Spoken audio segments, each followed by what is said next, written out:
가난했던 보릿고개 시대를 벗어나 배부르고 등 따뜻한 선진국에서 세계 5대 군사 강국까지 된 한국인들이 최근 세대별 성공한 인생을 해학적으로 풍자한 것을 소개하면 10대는 성공한 아버지가 있으면 성공이고 20대는 학벌이 좋으면 성공이며 30대는 좋은 직장에 다니면 성공, 40대는 2차로 쓸 수 있으면 성공, 50대는 공부 잘하는 자녀 있으면 성공, 60대는 아직 돈 벌고 있으면 성공, 70대는 건강하면 성공,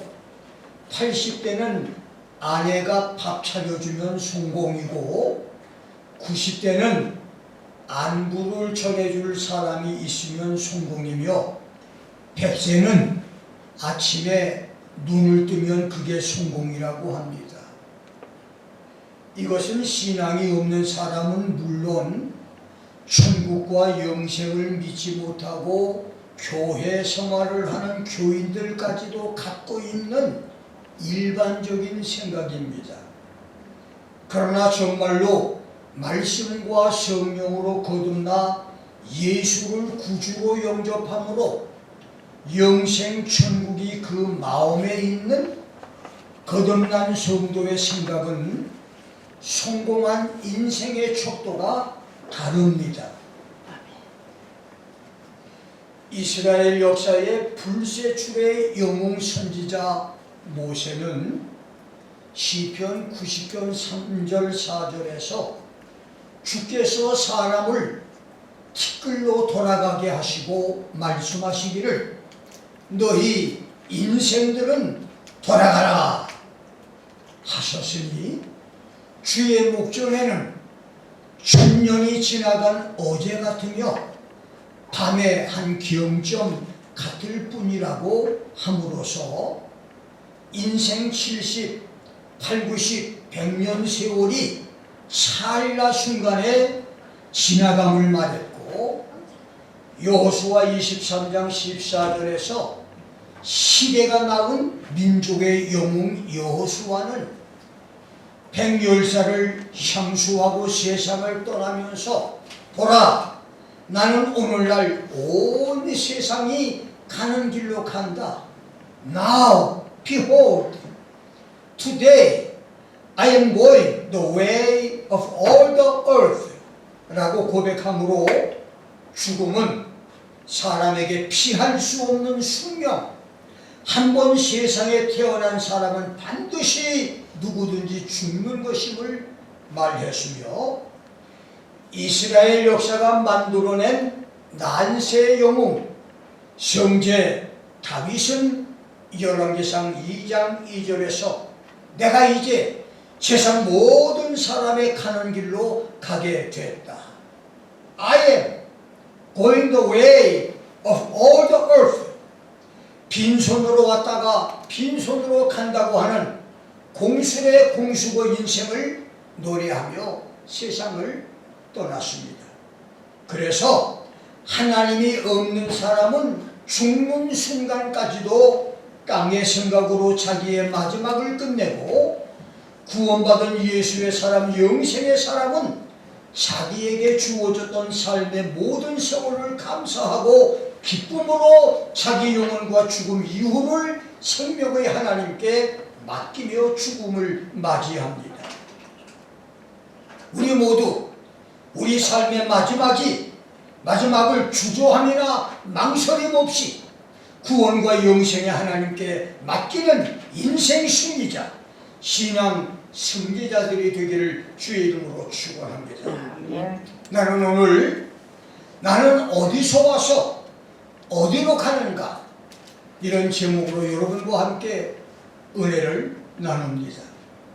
본문은 아들을 주시겠다는 하나님의 약속이 10년이 지나도 아무 소식이 없던 아브라함의 85세 때 더 늦기 전에 대리모를 통해서라도 아들을 낳자고 하는 사례의 제안을 받아들여 아브라함이 가나안의 기근을 피해 애굽으로 갔다가 바로의 자기 아내를 바로의 아내로 주었을 때 그 대가로 바로에게 선물로 받은 미녀 노비 하갈을 씨바지로 해서 그녀가 임신이 되면서 하갈이 돌변해 사례를 무시하고 멸시하며 집주인 노릇을 하려고 하자 격분한 사례가 아브라함과 의논을 해서 하갈을 집에서 쫓아냈을 때에 있었던 사건 이야기입니다. 아브라함의 허락을 받은 후 사례가 하갈을 학대하기 시작하자 그 고통을 견디지 못한 하갈은 임신한 몸으로 야반 도주해서 광야 사막으로 도망을 갑니다. 어쩌면 그때 하갈은 죽음의 공포를 느낄 정도로 학대와 박해와 극심한 고통을 느꼈을 것입니다.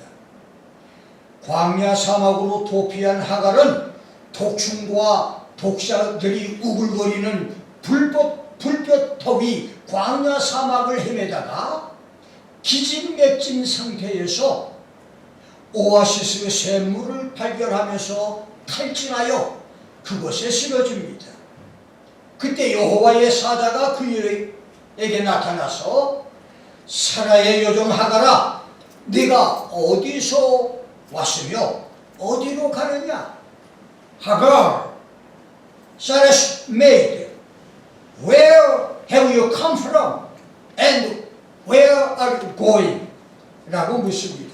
그러자 하갈은 나는 나의 여주인 사례를 피하여 도망을 치고 있습니다 라고 대답을 하는데 천사는 내 여주인에게 돌아가서 그 수하에 복종하라고 말했고 하갈은 천사의 말을 듣고 다시 사례에게로 돌아갑니다. 천사가 하갈에게 내가 어디서 와서 어디로 가느냐고 물을 말은 누구나 가볍게 할 수 있는 일상적인 질문이고 평범한 질문이지만 이 질문이 철학적 질문, 존재론적인 질문이라면 그 의미는 그 무게는 엄청난 파장을 가져오는 질문입니다.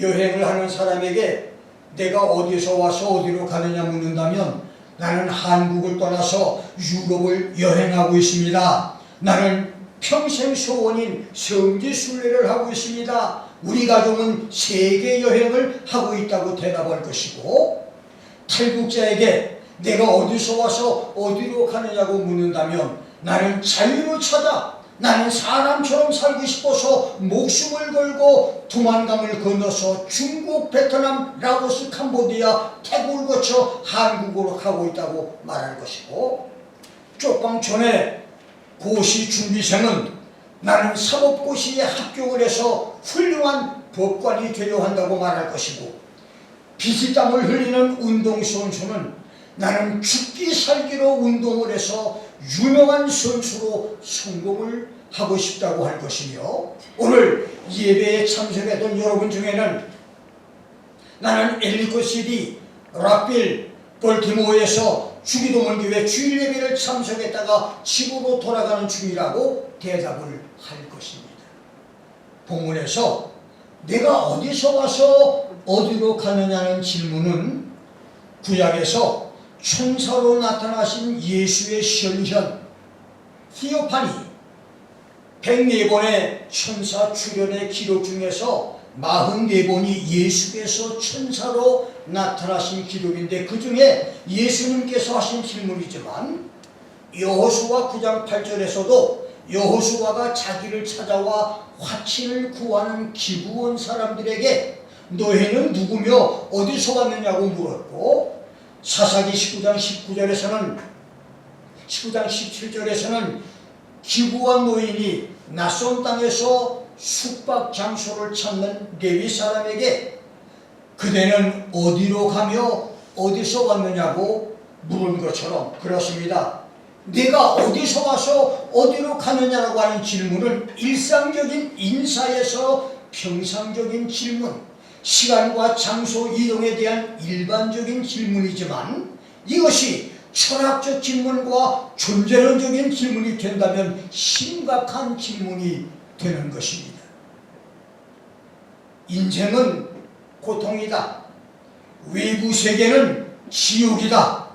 사랑은 없고 성욕뿐이다 라고 하는 유명한 말을 남긴 19세기 독일의 영세주의 철학자 아르투어 쇼펜하우어가 어느 날 공원 벤치에 앉아 고개를 숙인 채 골머리 생각에 빠져 있었습니다.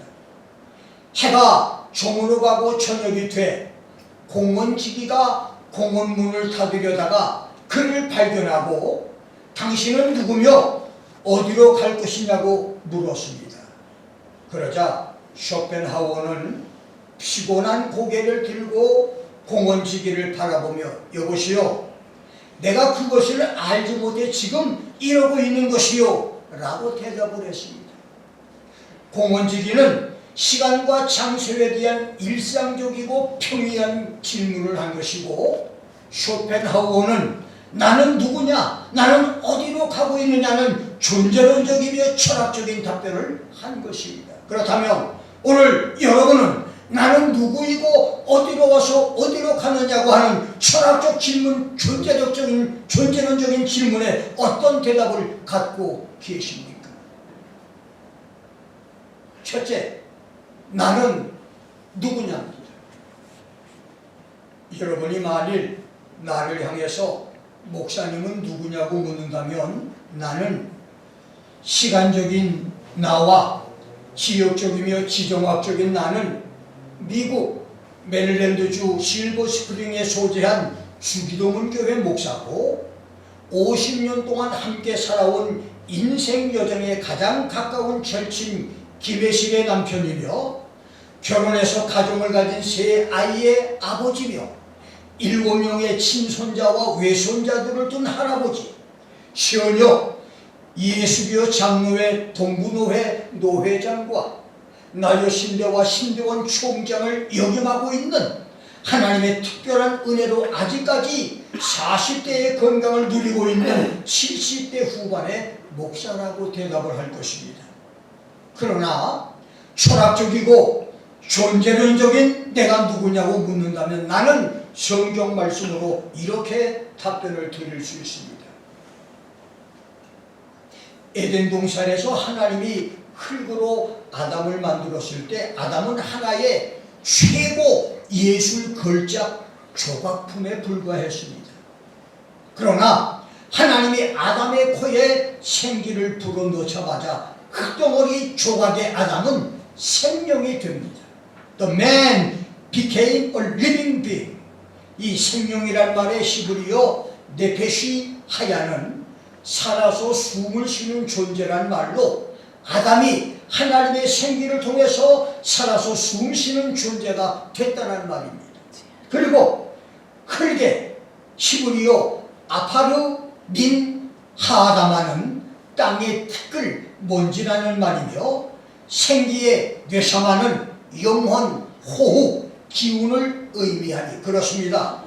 인간 육신의 구성체는 티끌과 먼지에 불과하고 그래서 하나님이 부여하신 생기와 영혼인 뇌샤마가 죽어있는 사람은 아무 가치가 없고 살덩어리에 불과한 것입니다. 그러므로 사람은 외적인 모양이 예쁘고 덜 예쁘며 잘생기고 못생기고 키 크고 키가 작으며 늘씬한 팔등신 미인이든 남들 잘할 때 몸 다듬느라 신장이 작은 한 덩어리 흙일 뿐입니다. 하나님의 생기인 생명의 호흡, 영생이신 예수 생명이 그 속에 들어가서 영원히 살아있지 못한 존재라면 사람은 모두 죽은 자들, 생명이 없는 흙으로 만들어진 조각품에 불과한 것입니다. 그가 대통령이든 국무총리든 판검사, 대학 교수, 변호사, 의사들 운동선수, 쇼핑센터 사장, 구멍가게 주인, 하루 일에 하루 먹고 사는 말된 인생이라 할지라도 그 속에 영혼이 살아있느냐 죽어있느냐가 그 사람의 존재 가치 기준이 되는 것입니다. 그래서 예수님은 마태복음 16장 26절에서 사람이 만일 온 천하를 얻고도 제 목숨을 잃으면 무엇이 유익하리요? 사람이 무엇을 주고 제 목숨을 바꾸겠느냐고 말씀했습니다. 그렇습니다. 철학적이고 천재론적인 나는 길이요 진리요 생명이신 예수를 나의 구주로 영접함으로 죽었던 내 영혼이 살아나는 존재, 내 속에 영원한 생명이 있는 존재입니다. 여러분은 하나님이 흙으로 만들었던 조합품 아담의 코에 생기를 불어넣음으로 생명이 됐듯이 아담의 범죄로 죽어있던 여러분 영혼 속에 예수 생명이 들어가 있는 생명의 존재, 생명의 존재입니까? 아니면 예수 생명이 없는 영혼이 죽은 쇳덩어리 뿐인 여러분이십니까? 죽었던 영혼이 예수로 다시 살아난 영생의 여러분이 되기를 주의 이름으로 축원합니다. 아멘.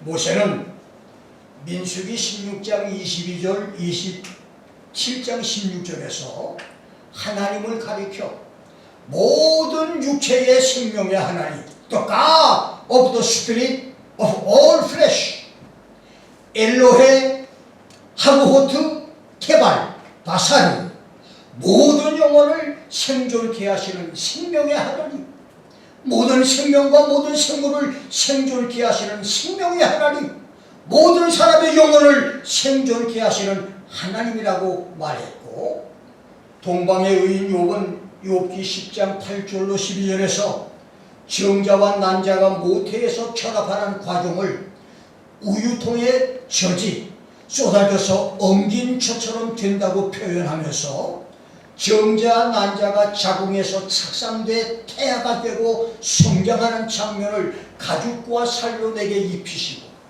뼈와 심줄로 나를 뭉치셨으며 생명과 은혜를 주셔서 권고하심으로 내 영을 지키셨다고 묘사하므로 모친이 자신을 임신에서부터 해산까지의 과정을 말했으며 다윗은 시편 139편 13절로 16절에서 주께서 자신을 지으신 것이 신묘 막직하고 기이한 것을 내 영혼이 잘 안다. My soul knows it very well. 말했으며 자신이 어머니 자궁에서 태아가 된 과정을 내가 은밀한 데서 지음을 받고 땅의 깊은 곳에서 기이하게 지음을 받은 때에 나의 형체가 주의 앞에 숨기지 못했고 내 형질이 이루어지기 전에 주의 눈이 나를 보셨고 내가 태어나기 전에 주의 책에 다 기록이 됐다고 노래했습니다. 여기서 중요한 것은 모세와 욥과 다윗은 하나님이 사람의 영혼을 생존케 하시는 분으로 알았다는 것입니다. 그렇습니다. 하나님만이 사람의 영혼을 창조하시는 생명의 조물주이십니다. 하나님만이 흙덩어리 아담의 코에 생기를 불어넣어 생명이 되게 한 것처럼 죽었던 영혼이 생명을 넣어줄 수 있는 분이십니다. 하나님만이 사람의 영혼을 생존케 하시는 분이십니다. 무엇보다 사람의 영혼은 한 번 시작하면 영원토록 존재하는 불멸의 존재입니다. 식물 안에 있는 생명력의 근원을 생혼이라고 말하고 동물 안에 있는 생명력의 근원을 각혼이라고 말하며 사람 안에 있는 생명력의 근원을 영혼이라고 말하는데 생혼과 각혼은 생명이 끝남과 동시에 사라져버리지만 사람의 영혼은 영원토록 존재합니다. 임신 중절과 태아살인으로 어린아이가 몇 주 동안 또는 몇 달만 살다가 죽어도 그리고 그가 20년, 30년, 80년, 90년을 장수하고 죽어도 그 영혼은 영원토록 존재합니다. 이것이 영혼의 신비입니다. 그래서 사람이 예수를 믿어 구원받으면 그 영혼은 영원토록 천국에서 살게 되고, 구원받지 못하면 영원토록 유황불 지옥에서 살게 되는 것입니다. 한 사람의 생명인 영혼의 존재를 논증하는 세 가지 학설이 있습니다. 첫째, 영혼 선제설입니다. 오리겐, 성버나드, 일리우스, 뮬러가 주장한 영혼 선제설은 영혼이 현재 상태와는 다른 상태로 존재하다가 아이로 태어난 것 같은 어떤 상태가 발생해서 현재와 같은 상태 안에 영혼이 존재하게 됐다는 학설입니다. 모든 영혼은 하나님의 한 번에 위에 세상과 함께 창조했고 아래 세상으로 타락하면서 몸과 결합을 한다는 이 학설은 성경과 맞지 않는 학설입니다. 두 번째는 인간의 영혼은 몸과 함께 혈통을 통해서 부모에 의해서 자식에게 유전된다고 하는 학설로 터틀리안, 루터, 조나단 에드워드 스트롱이 주장했지만 이것도 성경과 맞지 않는 학설이고, 세 번째, 이레니우스, 제로, 토마스 아퀴나스, 칼빈이 주장한 영혼 창조설이 있는데, 이것은 사람이 어린아이로 태어날 때 영혼도 함께 창조된다고 하는 주장인데 이것이 가장 성경적인 학설입니다.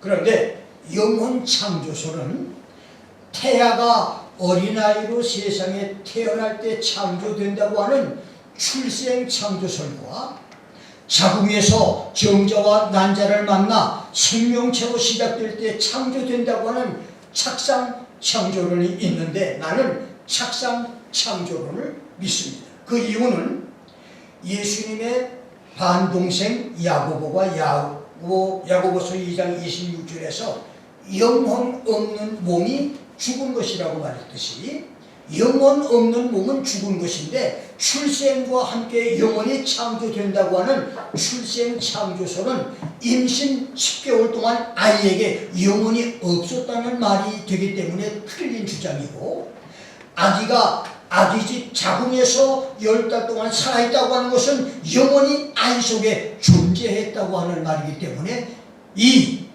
착상 창조설이 맞는 것으로 나는 믿습니다. 그렇습니다.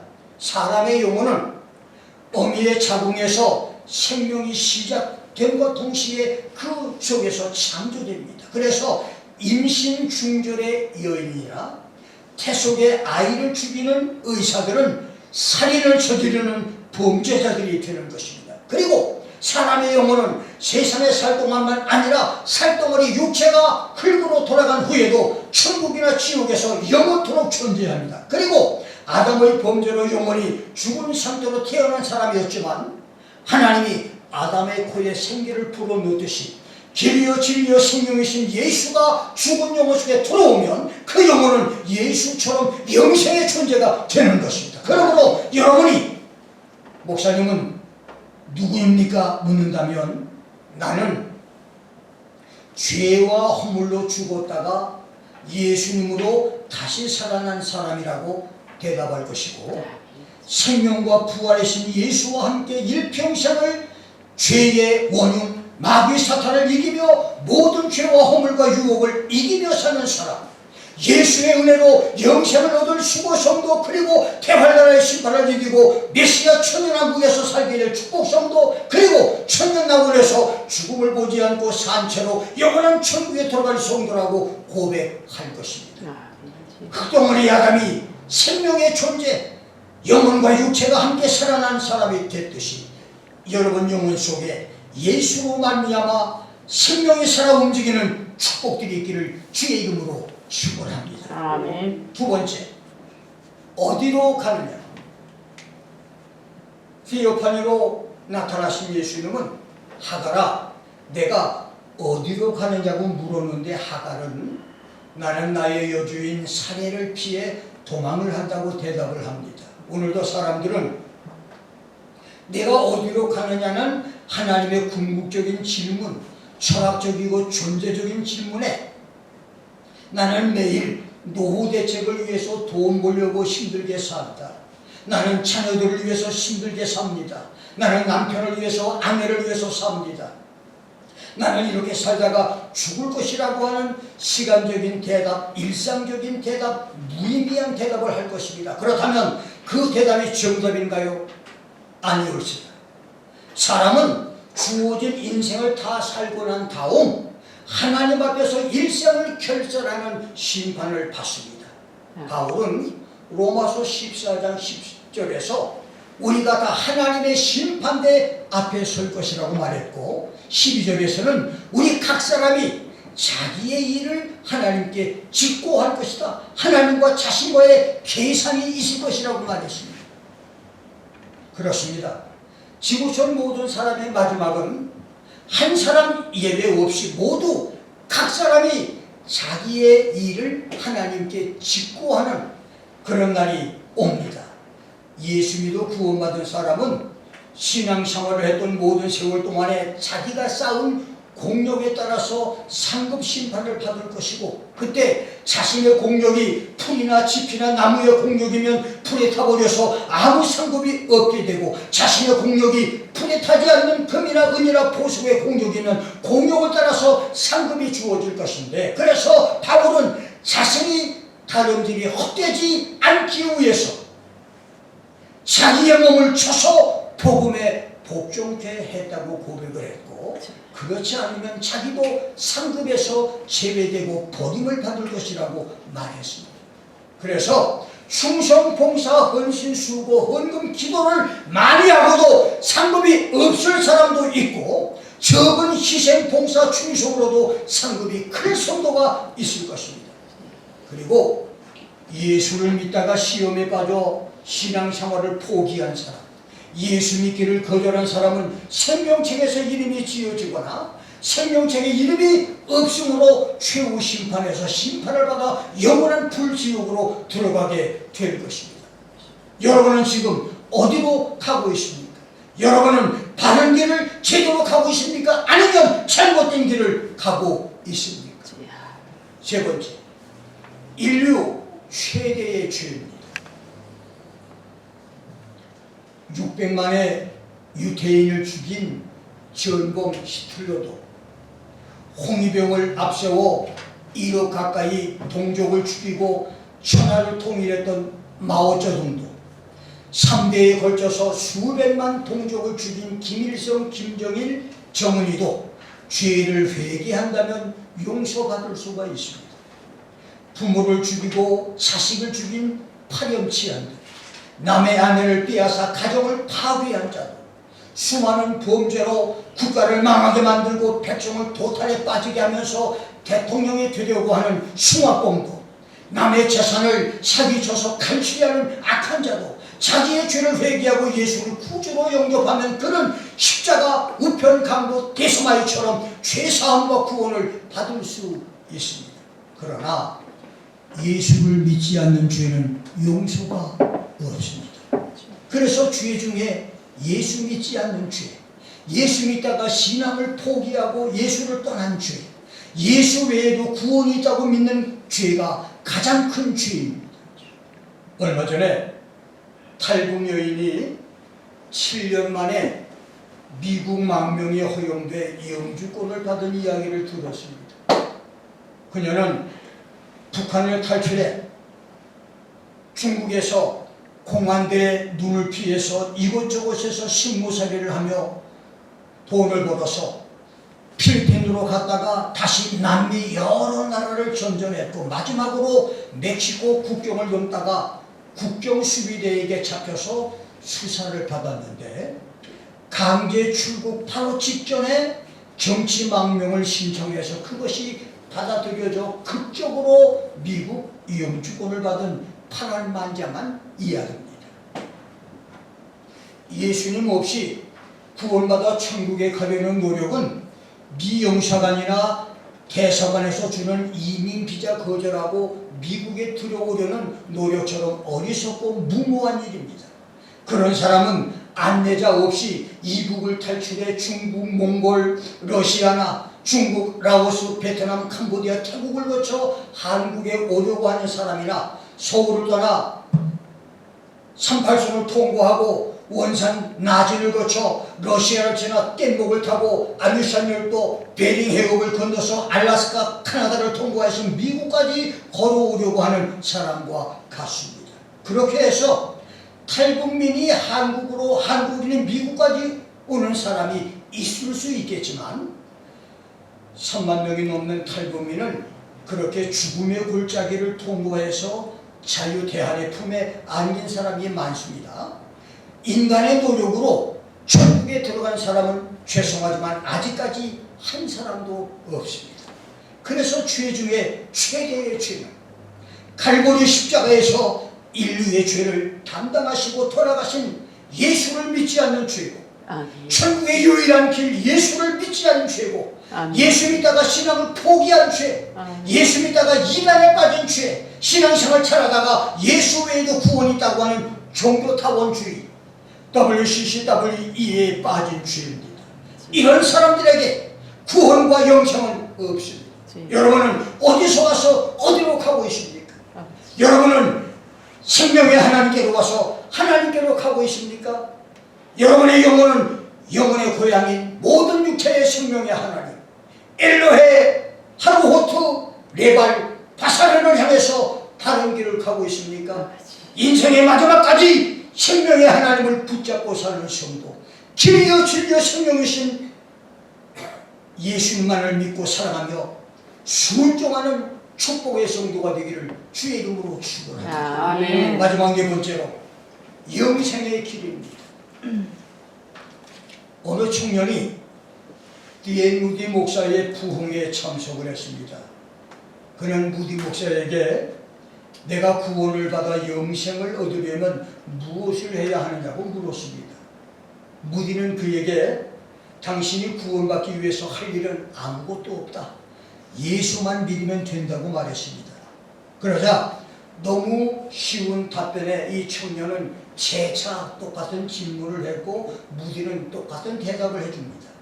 그러나 마음에 구원이 확신이 없고 그 말이 믿어지지 않던 청년은 세 번째로 똑같은 질문을 합니다. 그러자 무디 목사는 불같이 화를 내면서 그 청년에게 당신이 누군데 감히 하나님이 이뤄놓으신 구원을 믿지 않느냐? 성경이 그렇다면 그런 것이다. 아멘. 여러분, 성경이 그렇다면 그런 것입니다. 아멘. 이 말을 하고 야단을 쳤대요. 그렇습니다. 영생은 하나님과 예수께서 이미 이뤄놓으신 일입니다. 예수의 십자가 죽음과 부활과 다시 오실 공중 재림과 성도시고, 그리고 계시록 12장 15절에서 말씀한 예수 지상 재림으로 지상의 나라를 천년왕국으로 만들 하나님과 그리스도의 구원이 부족하기 때문에 이단자들의 말처럼 다른 복음이 필요한 것이 아닙니다. 예수 외에 다른 길이 준비된 것이 아닙니다. 하나님과 예수님이 이루신 영생은 완전한 구원입니다. 삼천하지에 예수 외에 영생과 구원의 다른 길은 없습니다. 우리가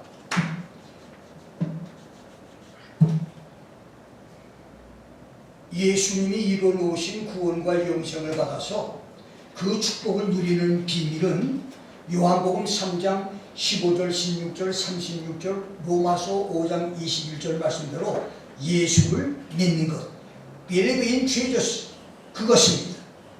요한복음 5장 24절에서 예수님은 내 말을 듣고 또 나 보내신 자를 믿는 사람은 영생을 얻었고 심판에 이르지 아니하나니 사망에서 생명으로 옮겼다 라고 말했습니다. 성경으로 예수 말씀을 듣고 하나님을 믿는 사람은 이미 영생을 얻은 자, 진흙의 사람 속에 생기가 들어가 산 사람이 된 것처럼 영생이 그 속에 있는 사람이고, 지옥의 심판을 받지 않을 사람이며 사망에서 생명으로 옮겨진 사람들입니다. 두 번째, 요한복음 5장 39절과 6장 68절에서는 영생의 말씀, 성경을 상고할 때 영생을 얻는다고 말했습니다. 예수님은 하나님 말씀 성경이 영생을 공급하는 원천인데 그 성경이 예수를 증거한다고 말했습니다. 그렇습니다. 나와 여러분이 영생을 얻으려면 성경을 상고해야 됩니다.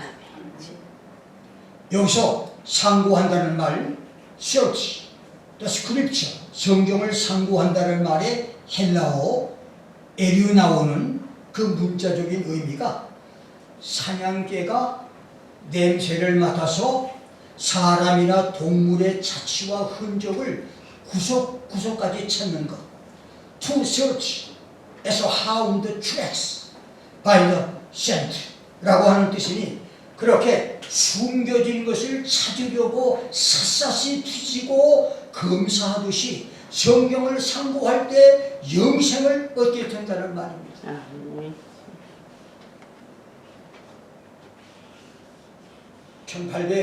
1827년 미국 인디애나주에서 태어나 작가와 법률가, 장군, 외교관의 화려한 경력을 가졌던 윌리스는 법률을 전공하던 중에 멕시코 전쟁에 지원해서 2년 동안 복무했고 남북 전쟁 때에는 육군 소장으로 북군을 지휘했습니다. 그 후 변호사, 뉴멕시코 주지사, 터키 주재, 미국 공사로 활동을 하다가 1905년에 사망을 합니다. 남북전쟁 당시 장군이자 작가였던 윌리스는 가장 가까운 친구에게 이렇게 다짐을 합니다. 기독교의 신화를 영원히 없애버릴 책을 써서 인류를 예수 그리스도에게 매여있는 굴레로부터 벗겨주겠다. 그래서 그때부터 그는 도서관에서 많은 자료를 수집을 하고 연구하기 시작을 합니다. 드디어 지필에 들어간 그는 책의 1장에서 예수에 대한 이야기가 허위라고 하는 내용을 담았습니다. 그런데 2장의 첫 페이지를 쓰다가 예수가 그리스도라고 하는 부인할 수 없는 사실 앞에 무릎을 꿇게 되고 마침내 그는 당신은 나의 주 하나님이라고 부르짖으면서 어느새 자기 마음속에 싹튼 신앙을 고백을 합니다. 그 사건이 있은 후 그는 예수님의 신성을 증거하기 위해서 책을 썼는데 그것이 바로 벤허입니다.